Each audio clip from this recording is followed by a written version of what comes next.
Greetings and welcome to MagicMingle, where every tale feels like a relaxed chat shared over a comforting cup of coffee.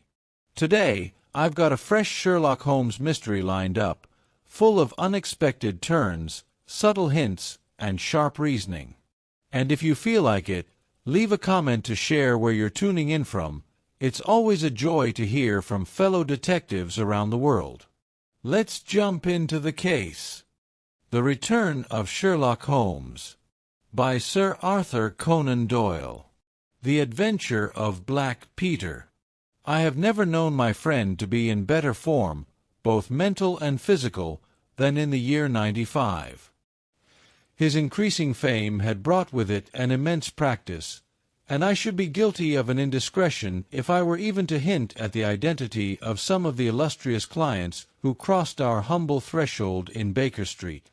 Holmes, however, like all great artists, lived for his art's sake, and, save in the case of the Duke of Holderness, I have seldom known him claim any large reward for his inestimable services. So unworldly was he, or so capricious, that he frequently refused his help to the powerful and wealthy where the problem made no appeal to his sympathies, while he would devote weeks of most intense application to the affairs of some humble client whose case presented those strange and dramatic qualities which appealed to his imagination and challenged his ingenuity. In this memorable year '95, a curious and incongruous succession of cases had engaged his attention, ranging from his famous investigation of the sudden death of Cardinal Tosca, an inquiry which was carried out by him at the express desire of His Holiness the Pope, down to his arrest of Wilson, the notorious canary trainer, which removed a plague spot from the East End of London. Close on the heels of these two famous cases came the tragedy of Woodman's Lee, and the very obscure circumstances which surrounded the death of Captain Peter Carey. No record of the doings of Mr. Sherlock Holmes would be complete which did not include some account of this very unusual affair. During the first week of July, my friend had been absent so often and so long from our lodgings that I knew he had something on hand.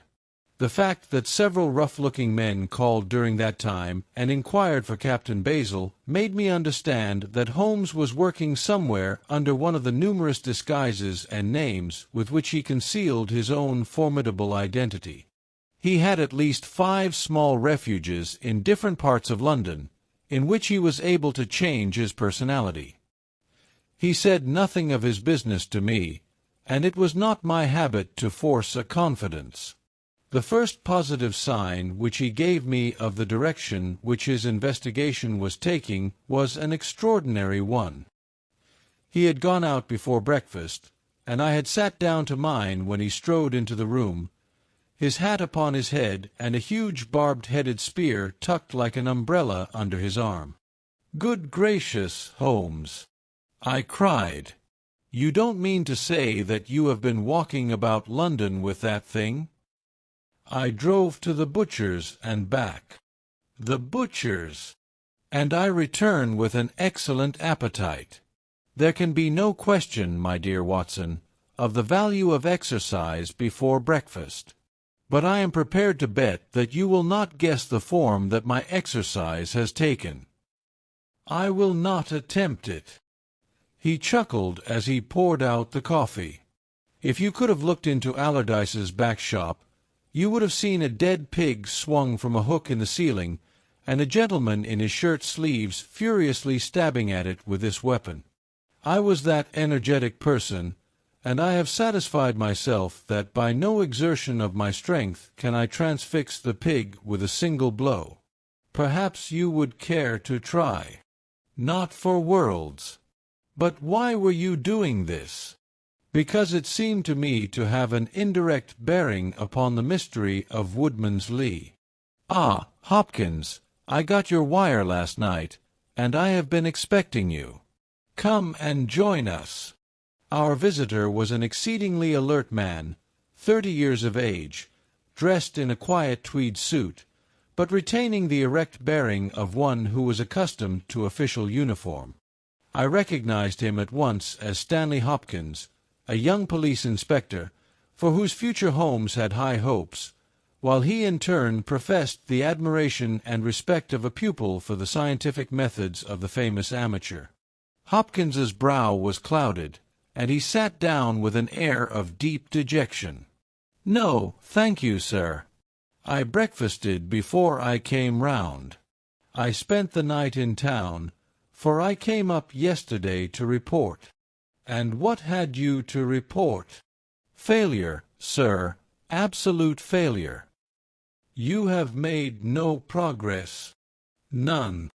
"Dear me! I must have a look at the matter."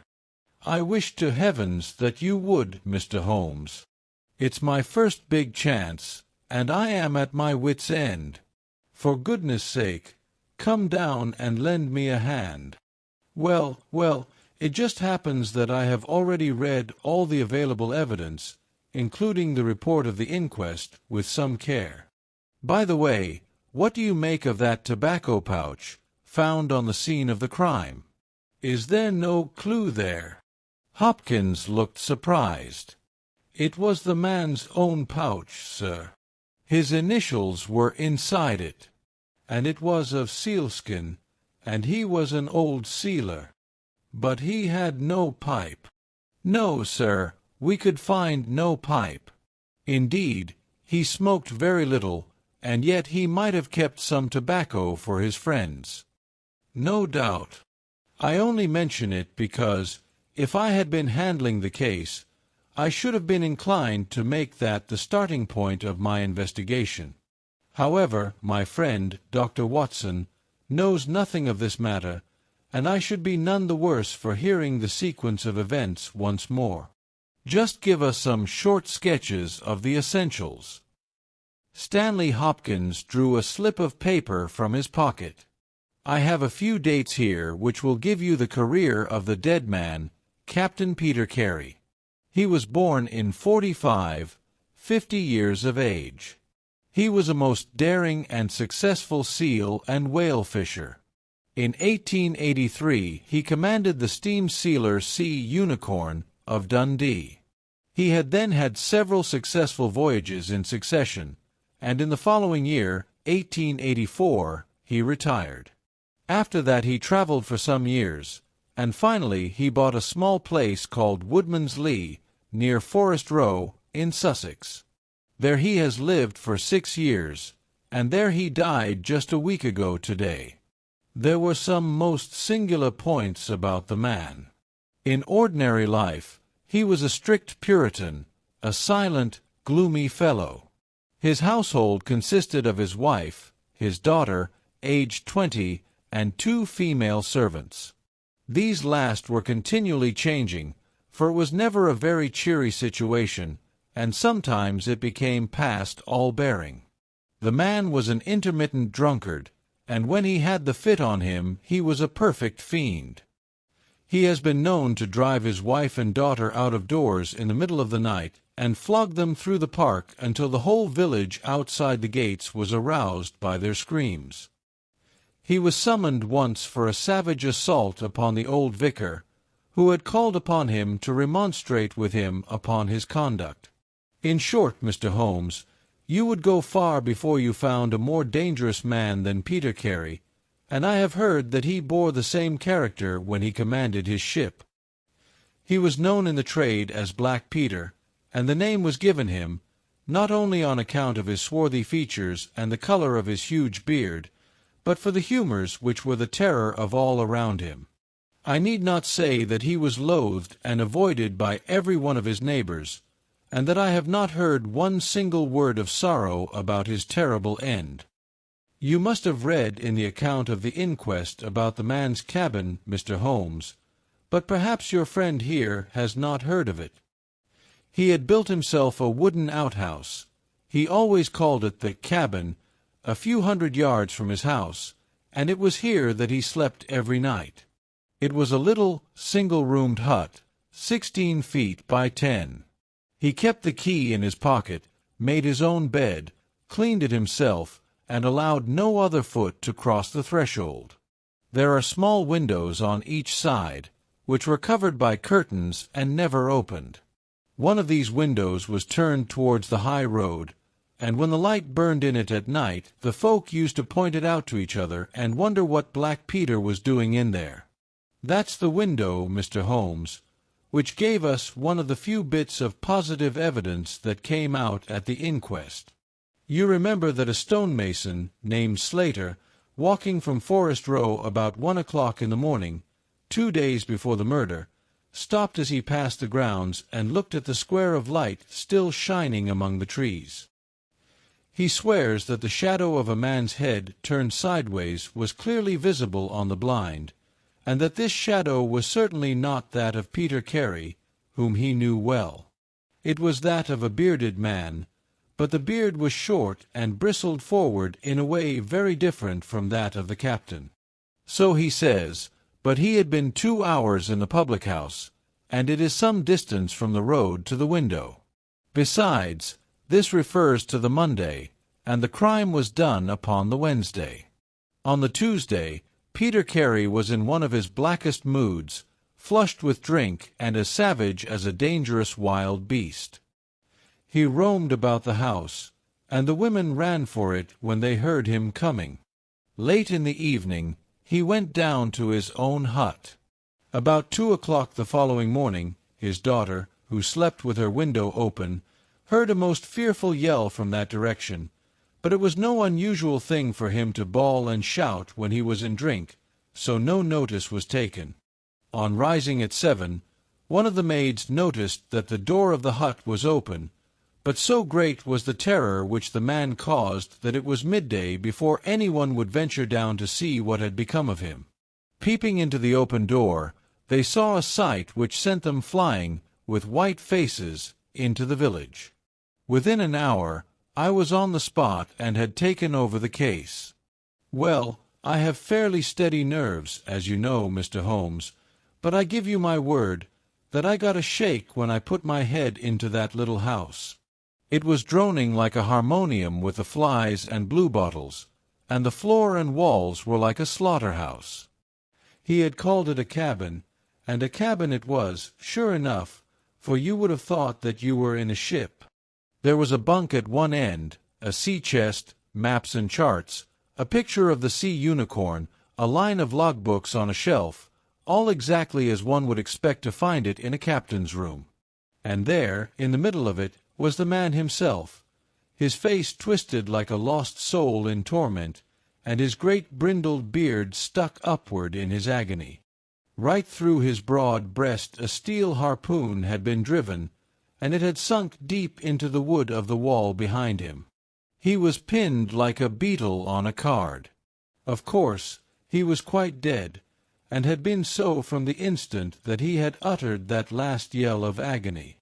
I know your methods, sir, and I applied them.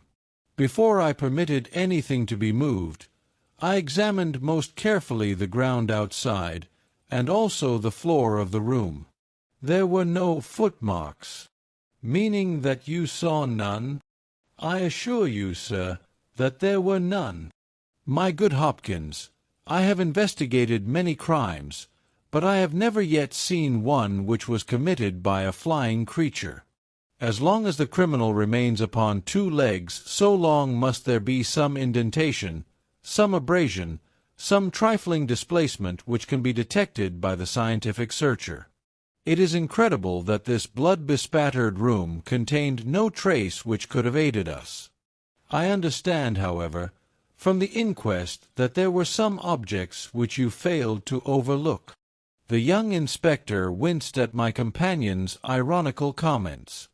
I was a fool not to call you in at the time, Mr. Holmes. However, that's past praying for now. Yes, there were several objects in the room which called for special attention. One was the harpoon with which the deed was committed. It had been snatched down from a rack on the wall. 2 others remained there, and there was a vacant place for the third.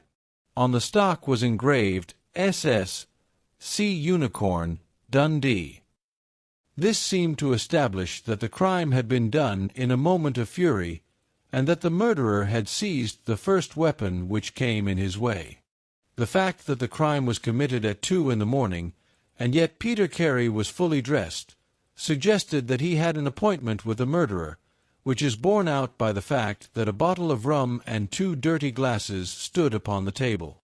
"Yes," said Holmes, "I think that both inferences are permissible. Was there any other spirit but rum in the room?" "Yes, there was a tantalus containing brandy and whiskey on the sea-chest. It is of no importance to us, however, since the decanters were full, and it had therefore not been used." "For all that, its presence has some significance," said Holmes. "However, let us hear some more about the objects which do seem to you to bear upon the case. There was this tobacco pouch upon the table." "What part of the table?" "It lay in the middle.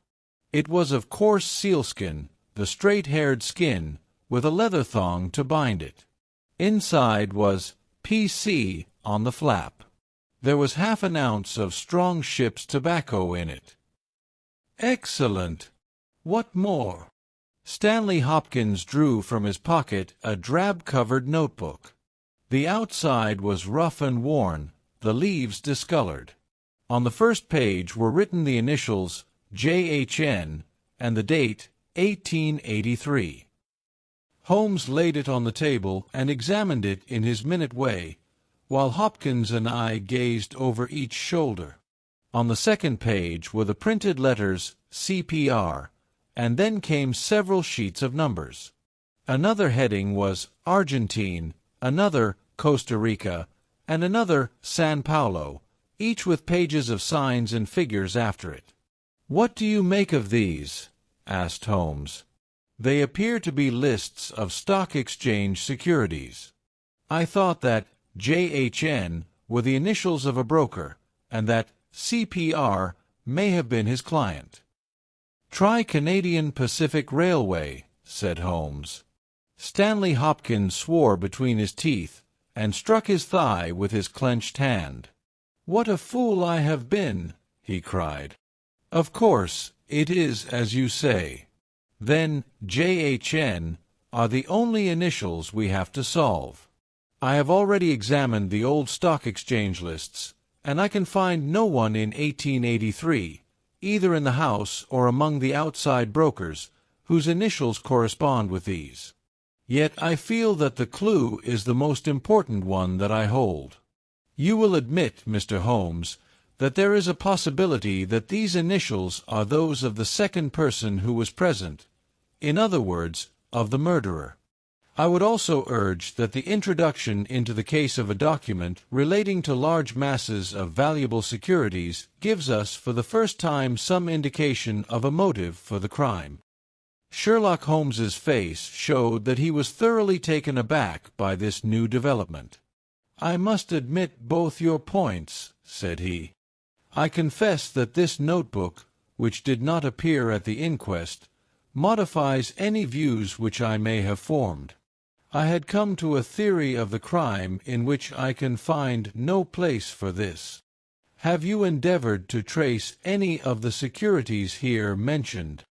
"Inquiries are now being made at the offices, but I fear that the complete register of the stockholders of these South American concerns is in South America, and that some weeks must elapse before we can trace the shares." Holmes had been examining the cover of the notebook with his magnifying lens. "Surely there is some discoloration here," said he. "Yes, sir, it is a blood stain. I told you that I picked the book off the floor. Was the blood stain above or below?" "On the side next the boards." "Which proves, of course, that the book was dropped after the crime was committed." "Exactly, Mr. Holmes. I appreciated that point, and I conjectured that it was dropped by the murderer in his hurried flight. It lay near the door. I suppose that none of these securities have been found among the property of the dead man?" "No, sir." "Have you any reason to suspect robbery?" "No, sir." "Nothing seemed to have been touched." "Dear me, it is certainly a very interesting case. Then there was a knife, was there not?" "A sheath knife, still in its sheath. It lay at the feet of the dead man. Mrs. Carey has identified it as being her husband's property. Holmes was lost in thought for some time. "Well," said he at last, "I suppose I shall have to come out and have a look at it." Stanley Hopkins gave a cry of joy. "Thank you, sir. That will, indeed, be a weight off my mind." Holmes shook his finger at the inspector. "It would have been an easier task a week ago," said he. "But even now my visit may not be entirely fruitless. Watson, if you can spare the time, I should be very glad of your company. If you will call a four-wheeler, Hopkins, we shall be ready to start for Forest Row in a quarter of an hour." Alighting at the small wayside station, we drove for some miles through the remains of widespread woods, which were once part of that great forest which for so long held the Saxon invaders at bay, the impenetrable Weald, for 60 years the bulwark of Britain. Vast sections of it have been cleared, for this is the seat of the first ironworks of the country, and the trees have been felled to smelt the ore. Now the richer fields of the north have absorbed the trade, and nothing save these ravaged groves and great scars in the earth show the work of the past. Here, in a clearing upon the green slope of a hill, stood a long, low stone house, approached by a curving drive running through the fields. Nearer the road, and surrounded on 3 sides by bushes, was a small outhouse, one window and the door facing in our direction. It was the scene of the murder. Stanley Hopkins led us first to the house, where he introduced us to a haggard, gray-haired woman, the widow of the murdered man, whose gaunt and deep-lined face, with the furtive look of terror in the depths of her red-rimmed eyes, told of the years of hardship and ill-usage which she had endured. With her was her daughter, a pale, fair-haired girl, whose eyes blazed defiantly at us as she told us that she was glad that her father was dead, and that she blessed the hand which had struck him down.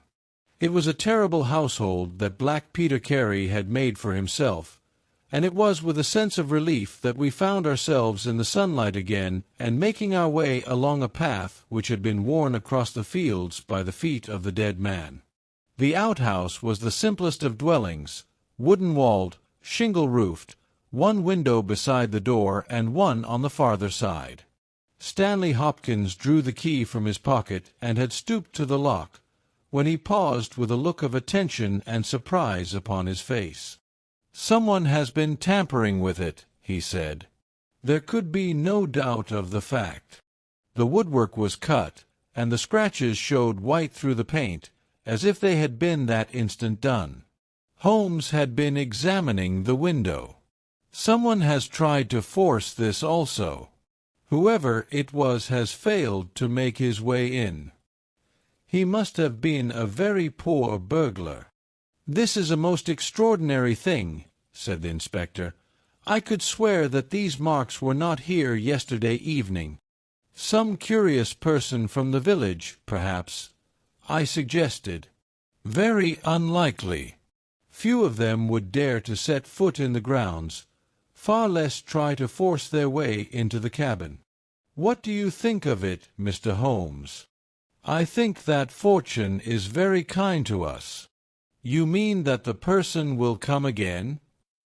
"It is very probable. He came expecting to find the door open.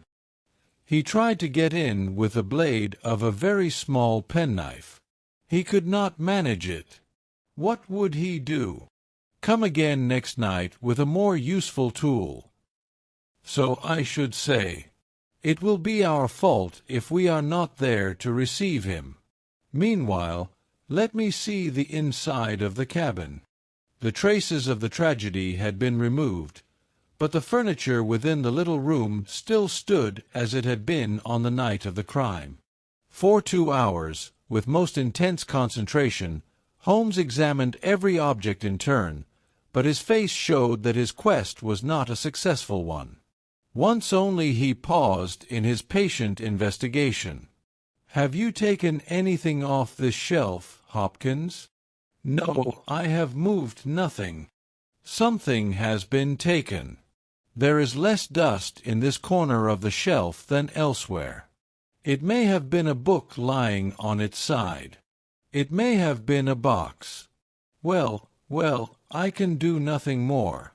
Let us walk in these beautiful woods, Watson, and give a few hours to the birds and the flowers. We shall meet you here later, Hopkins, and see if we can come to closer quarters with the gentleman who has paid this visit in the night." It was past 11 o'clock when we formed our little ambuscade. Hopkins was for leaving the door of the hut open, but Holmes was of the opinion that this would rouse the suspicions of the stranger. The lock was a perfectly simple one, and only a strong blade was needed to push it back. Holmes also suggested that we should wait, not inside the hut, but outside it, among the bushes which grew round the farther window. In this way we should be able to watch our man if he struck a light, and see what his object was in this stealthy nocturnal visit. It was a long and melancholy vigil, and yet brought with it something of the thrill which the hunter feels when he lies beside the water-pool and waits for the coming of the thirsty beast of prey. What savage creature was it which might steal upon us out of the darkness? Was it a fierce tiger of crime, which could only be taken fighting hard with flashing fang and claw, or would it prove to be some skulking jackal, dangerous only to the weak and unguarded? In absolute silence we crouched amongst the bushes, waiting for whatever might come. At first the steps of a few belated villagers, or the sound of voices from the village, lightened our vigil, but one by one these interruptions died away, and an absolute stillness fell upon us, save for the chimes of the distant church, which told us of the progress of the night, and for the rustle and whisper of a fine rain falling amid the foliage which roofed us in.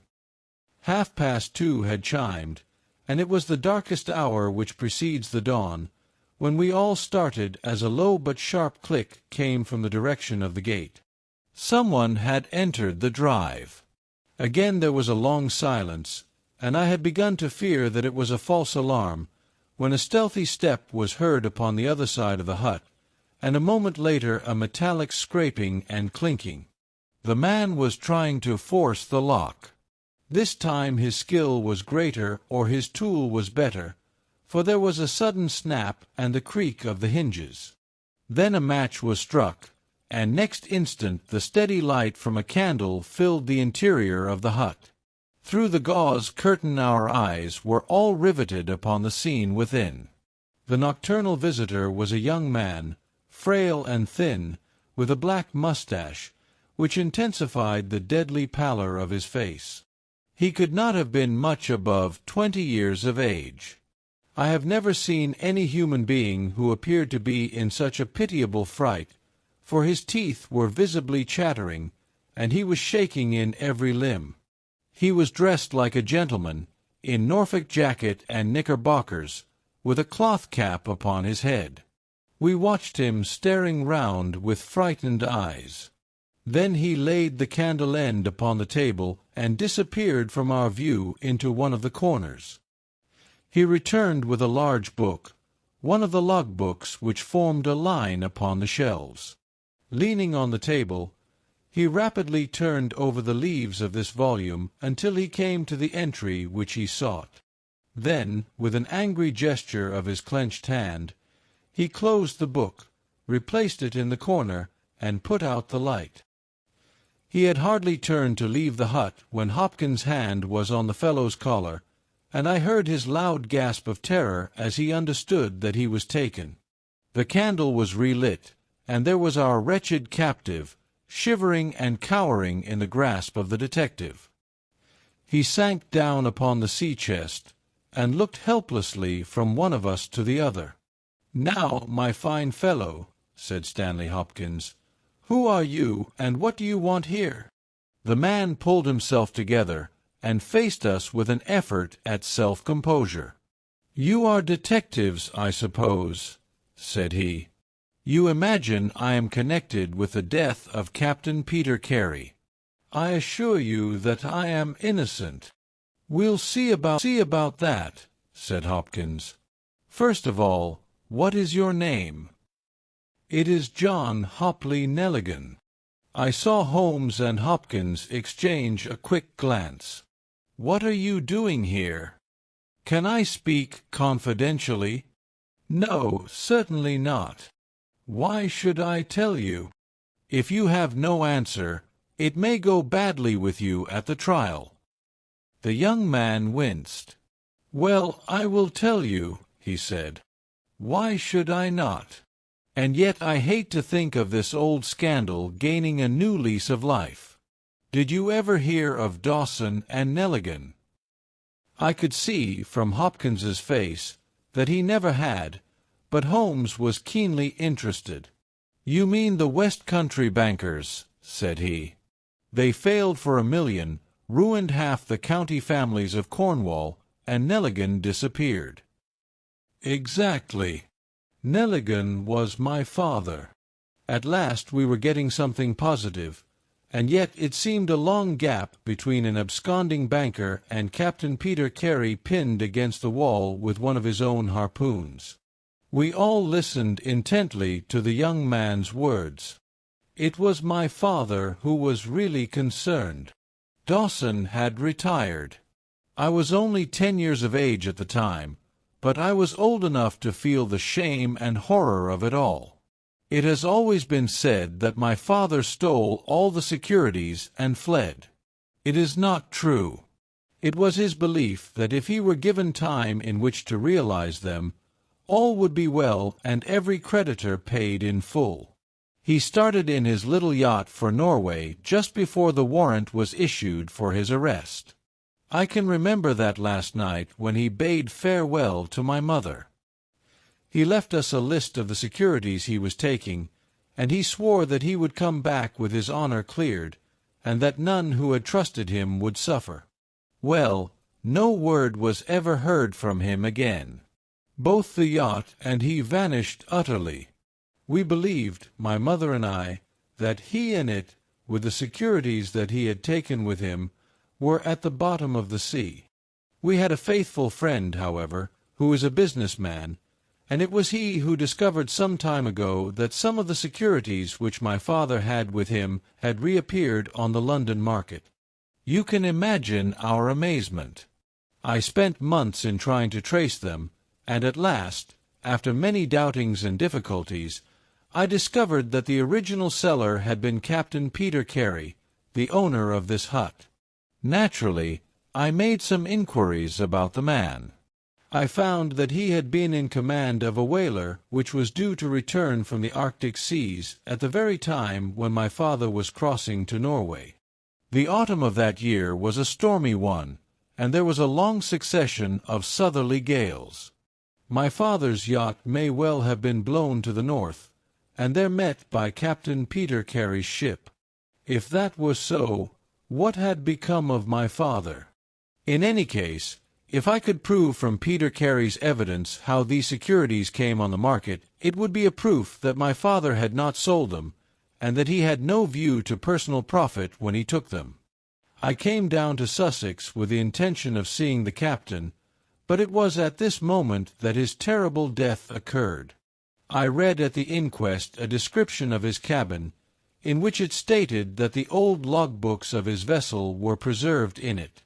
It struck me that if I could see what occurred in the month of August, 1883, on board the Sea Unicorn, I might settle the mystery of my father's fate.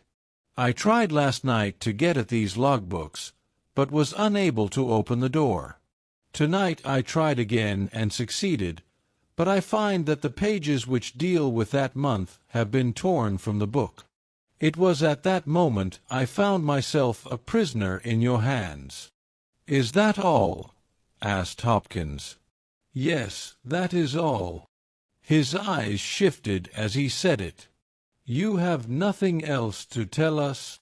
He hesitated. "No, there is nothing." "You have not been here before last night?" "No." "Then how do you account for that?" cried Hopkins, as he held up the damning notebook, with the initials of our prisoner on the first leaf and the blood stain on the cover. The wretched man collapsed. He sank his face in his hands and trembled all over. "Where did you get it?" he groaned. "I did not know. I thought I had lost it at the hotel." "That is enough," said Hopkins sternly. "Whatever else you have to say, you must say in court. You will walk down with me now to the police station." "Well, Mr. Holmes, I am very much obliged to you and to your friend for coming down to help me. As it turns out, your presence was unnecessary, and I would have brought the case to this successful issue without you, but none the less I am grateful. Rooms have been reserved for you at the Bramblety Hotel, so we can all walk down to the village together." "Well, Watson, what do you think of it?" asked Holmes, as we travelled back next morning. "I can see that you are not satisfied." "Oh, yes, my dear Watson, I am perfectly satisfied. At the same time, Stanley Hopkins's methods do not commend themselves to me. I am disappointed in Stanley Hopkins. I had hoped for better things from him. One should always look for a possible alternative and provide against it. It is the first rule of criminal investigation." "What, then, is the alternative?" "The line of investigation which I have myself been pursuing. It may give us nothing. I cannot tell. But at least I shall follow it to the end." Several letters were waiting for Holmes at Baker Street. He snatched one of them up, opened it, and burst out into a triumphant chuckle of laughter. "Excellent, Watson! The alternative develops. Have you telegraph forms? Just write a couple of messages for me. Sumner, shipping agent, Ratcliffe Highway. Send 3 men on, to arrive 10 tomorrow morning, Basel. That's my name in those parts. The other is Inspector Stanley Hopkins, 46, Lord Street, Brixton. Come breakfast tomorrow at 9:30. Important. Wire if unable to come. Sherlock Holmes." There, Watson, this infernal case has haunted me for 10 days. I hereby banish it completely from my presence. Tomorrow, I trust that we shall hear the last of it forever. Sharp at the hour named, Inspector Stanley Hopkins appeared, and we sat down together to the excellent breakfast which Mrs. Hudson had prepared. The young detective was in high spirits at his success. "You really think that your solution must be correct?" asked Holmes. "I could not imagine a more complete case. It did not seem to me conclusive." "You astonish me, Mr. Holmes. What more could one ask for? Does your explanation cover every point?" "Undoubtedly. I find that young Nelligan arrived at the Bramblety Hotel on the very day of the crime. He came on the pretense of playing golf. His room was on the ground floor, and he could get out when he liked. That very night he went down to Woodman's Lee, saw Peter Carey at the hut, quarrelled with him, and killed him with a harpoon. Then, horrified by what he had done, he fled out of the hut, dropping the notebook which he had brought with him in order to question Peter Carey about these different securities. You may have observed that some of them were marked with ticks, and the others, the great majority, were not. Those which are ticked have been traced on the London market, but the others, presumably, were still in the possession of Carey, and young Nelligan, according to his own account, was anxious to recover them in order to do the right thing by his father's creditors. After his flight, he did not dare to approach the hut again for some time, but at last he forced himself to do so in order to obtain the information which he needed. Surely that is all simple and obvious." Holmes smiled and shook his head. "It seems to me to have only one drawback, Hopkins, and that is that it is intrinsically impossible. Have you tried to drive a harpoon through a body? No. Tut, tut, my dear sir, you must really pay attention to these details. My friend Watson could tell you that I spent a whole morning in that exercise. It is no easy matter, and requires a strong and practiced arm. But this blow was delivered with such violence that the head of the weapon sank deep into the wall. Do you imagine that this anemic youth was capable of so frightful an assault? Is he the man who hobnobbed in rum and water with Blackpeter in the dead of the night? Was it his profile that was seen on the blind 2 nights before?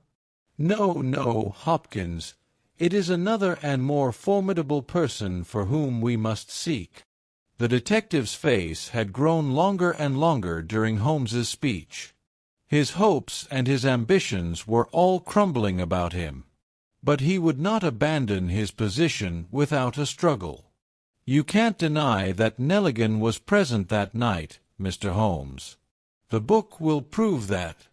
I fancy that I have evidence enough to satisfy a jury, even if you are able to pick a hole in it.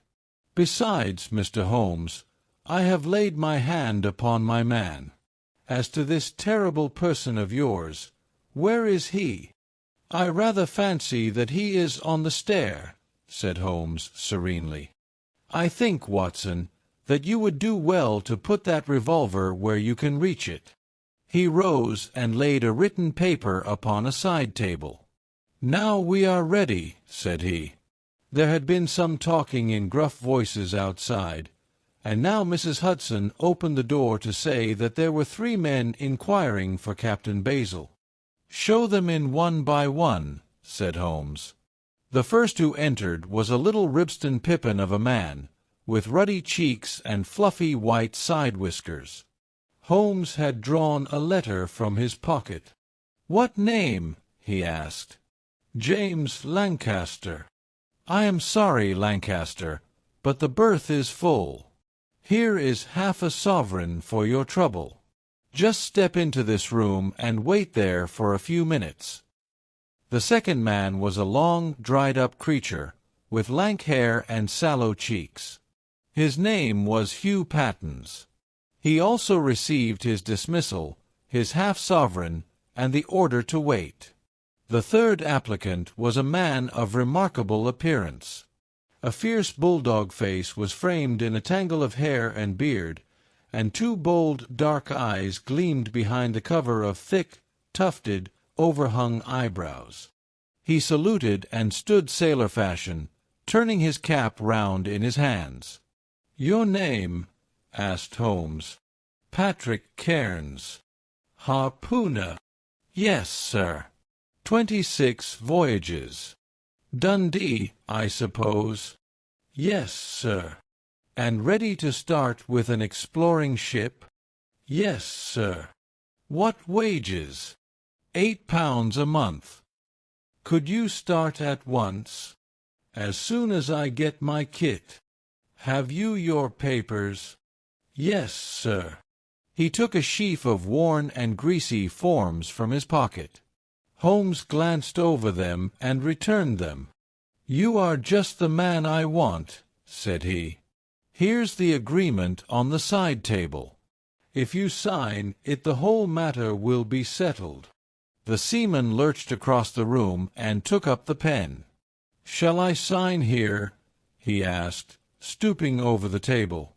Holmes leaned over his shoulder and passed both hands over his neck.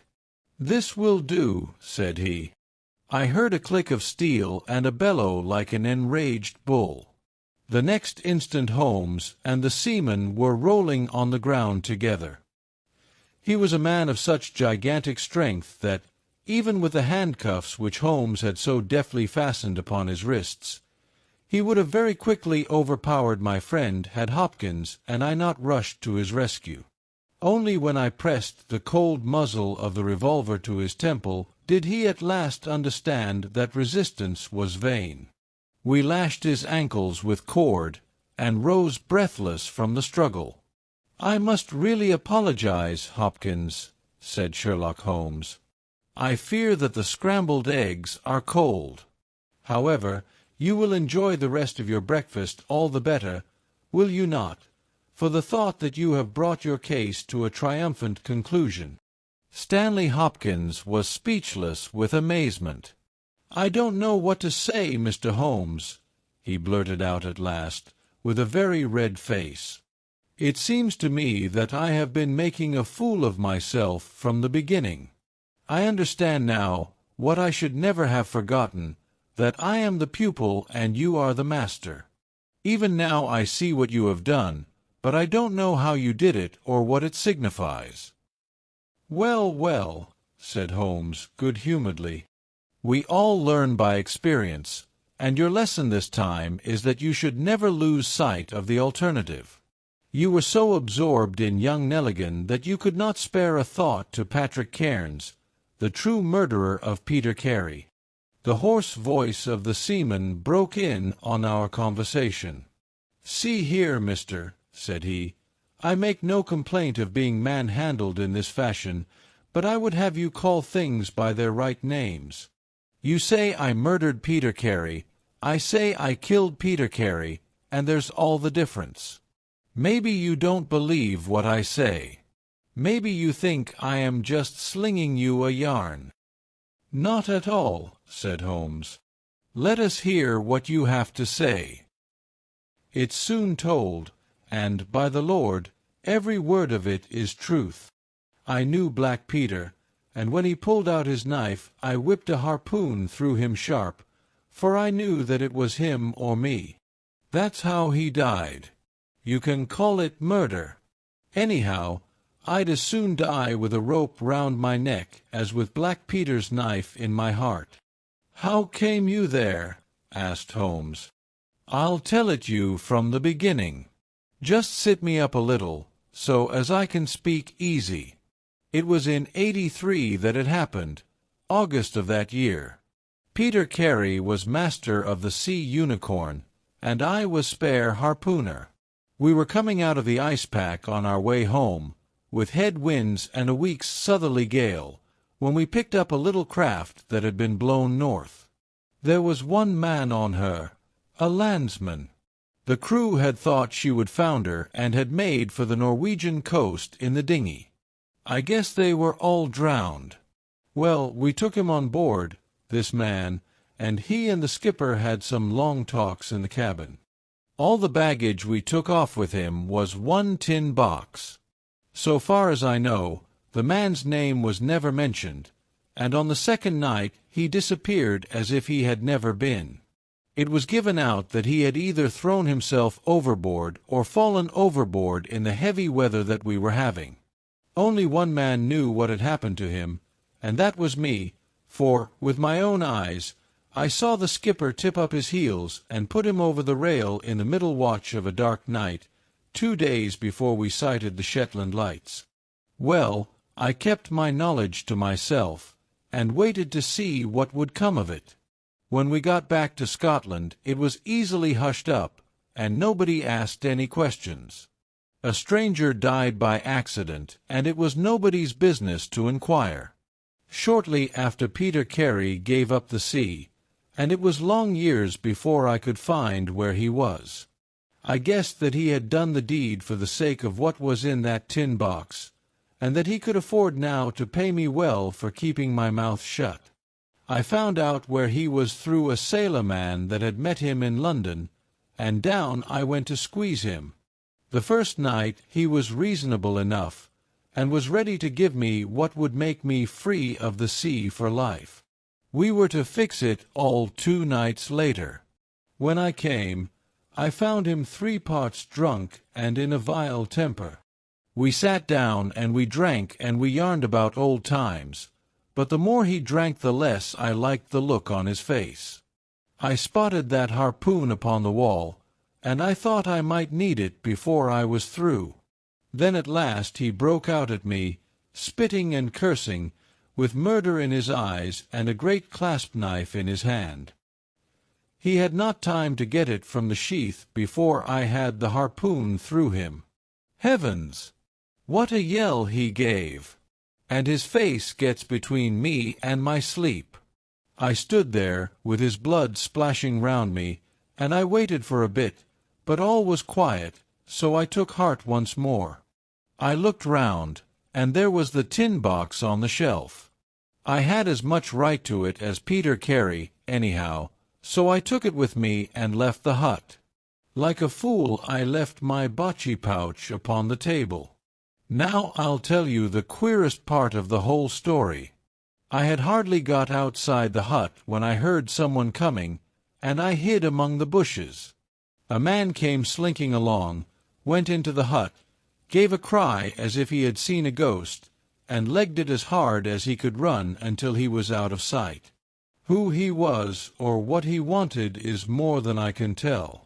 For my part, one walked 10 miles, got a train at Tunbridge Wells, and so reached London, and no one the wiser. Well, when I came to examine the box, I found there was no money in it, and nothing but papers that I would not dare to sell. I had lost my hold on blackpeter and was stranded in London without a shilling. There was only my trade left. I saw these advertisements about harpooners and high wages, so I went to the shipping agents, and they sent me here. That's all I know, and I say again that if I killed blackpeter, the law should give me thanks, for I saved them the price of a hempen rope. A very clear statement, said Holmes, rising and lighting his pipe. I think, Hopkins, that you should lose no time in conveying your prisoner to a place of safety. This room is not well adapted for a cell, and Mr. Patrick Cairns occupies too large a proportion of our carpet. Mr. Holmes, said Hopkins, I do not know how to express my gratitude.